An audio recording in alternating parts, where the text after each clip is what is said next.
Half knowledge is so dangerous.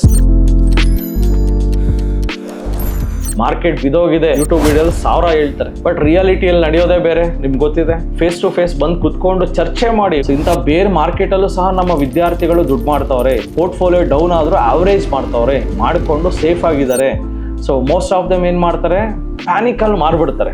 ಏನ್ sir ಮಾಡ್ಲಿ, ಇನ್ನ ಕ್ರಾಶ್ ಆಗ್ಬಿಟ್ರೆ ಏನ್ ಮಾಡ್ಲಿ, ಎಕ್ಸಿಟ್ ಆಗ್ಬಿಡ್ಲಾ, ಇದನ್ನ ಆಪರ್ಚುನಿಟಿ ತರ ಯೂಸ್ ಮಾಡಿ ಎಕ್ಸಿಟ್ ಆಗ್ಬೇಡಿ. ಬೀಳ್ತಾ ಇದೆ ಸರ್, ಯಾವ ಸ್ಟಾಕ್ ತಗೊಂಡ್ಲಿ, ಅನ್ನ ಮಾರ್ಕೆಟ್ ಬೀಳ್ತಾ ಇದೆ, ಇನ್ನ ಆಪರ್ಚುನಿಟಿ ಇದೆ, ನಿಮ್ಗೆ ಏನೋ ಪ್ಯಾನಿಕ್ ಆಗುತ್ತೆ. It's right time to invest. ಯೋಚನೆ ಮಾಡಿ, ಫಂಡ್ ಮ್ಯಾನೇಜರ್ ಲಕ್ಷ ಕೋಟಿ ಮ್ಯಾನೇಜ್ ಮಾಡೋ ಫಂಡ್ ಮ್ಯಾನೇಜರ್ ಹೆಂಗಿರ್ಬೇಕು, ಕೋಟಿ ಇನ್ವೆಸ್ಟ್ ಮಾಡಿರೋರು ಹೆಂಗಿರ್ಬೋದು, MTF ಅಲ್ಲಿ ತಗೊಂಡ್ ಹಾಕಿರ್ತಾರೆ, ಅವ್ರ ಕತೆ ಹೆಂಗಿರ್ಬೇಕು. ಸರ್ ಯೂಟ್ಯೂಬ್ ಅಲ್ಲಿ ಹೇಳ್ಕೊಡಿ ಸರ್, ಹೇಳ್ಕೊಟ್ಟೆ. ಎಂತ ಪ್ರಾಬ್ಲಮ್ ಅಲ್ಲಿ ಸಿಕ್ಕಾಕೊಳ್ತೀರ ಅಂದ್ರೆ, ಇಲ್ಲಿ ಏನ್ ಬಂತು, ಫಸ್ಟ್ ಸ್ಟಾಕ್ ನೀವೇನ್ ಮಾಡ್ತೀರಾ, ಸರ್ ಯೂಟ್ಯೂಬ್ ಅಲ್ಲಿ ಬಂದು ಸ್ಕ್ಯಾನ್ ಮಾಡ್ಬಿಟ್ರು, ಬಂತು ಹಾಕ್ಬಿಟ್ಟೆ ಸರ್ ಅಂತಾರೆ.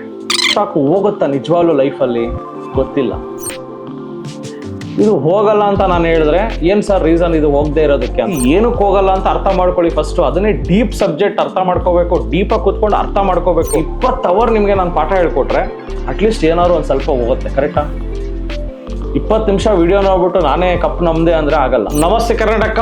ಯಾವ ಸ್ಟಾಕ್ಸ್ ಬಿದ್ದಿದೆ ಇವಾಗ, ಏನ್ ಮಾಡ್ಲಿ ಸರ್, ಸ್ಟಾಕ್ಸ್ ಅನ್ನ ಯಾವ ಸ್ಟಾಕ್ಸ್ ಅವರೇಜ್ ಮಾಡ್ಲಿ, ಇಲ್ಲ ಹೊಸ ಎಂಟ್ರಿ ತಗೊಳ್ಳ, ಬೆಸ್ಟ್ ಸ್ಟಾಕ್ಸ್ ಗಳನ್ನ ಹುಡ್ಕೋದು ಹೇಗೆ, ಪ್ರತಿಯೊಂದನ್ನು ಹೇಳ್ತೀನಿ. ಅಟ್ಲೀಸ್ಟ್ ಇವಾಗ ಇಷ್ಟು ಬಿದ್ದಿರೋ ಮಾರ್ಕೆಟ್ ಅಲ್ಲಿ ಯಾವ ಸ್ಟಾಕ್ಸ್ ಗಳನ್ನ ತಗೊಂಡ್ರೆ ಒಳ್ಳೇದು ಅನ್ನೋದು ಒಂದು ಪ್ರಶ್ನೆ. ಈ ವಿಡಿಯೋದಲ್ಲಿ ನಿಮ್ಮ ಮುಖಾಂತರನೇ ನೀವೇ ಸ್ಕ್ಯಾನ್ ಮಾಡೋದು ಹೇಗೆ ಅಂತಾನೂ ಸಹ ಹೇಳ್ಕೊಡ್ತೀನಿ. ಸೊ ಫಸ್ಟ್ ಸ್ಕ್ಯಾನ್ ಮಾಡೋಣ.